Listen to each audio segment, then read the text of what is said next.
Assalomu alaykum.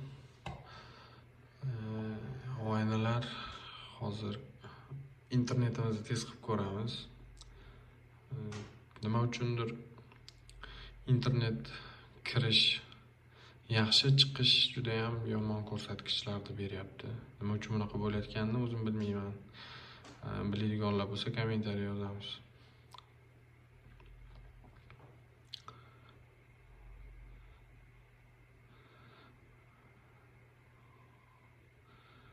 Mana yüklab olish 933 megabit sekund tezlik, 950 почти. Lekin yuklash 84 megabit sekund. Buni to'g'rilash kim biladi? Agar biladiganlar bo'lsa aloqaga chiqinglar. Kommentariy yozinglar, ya'ni.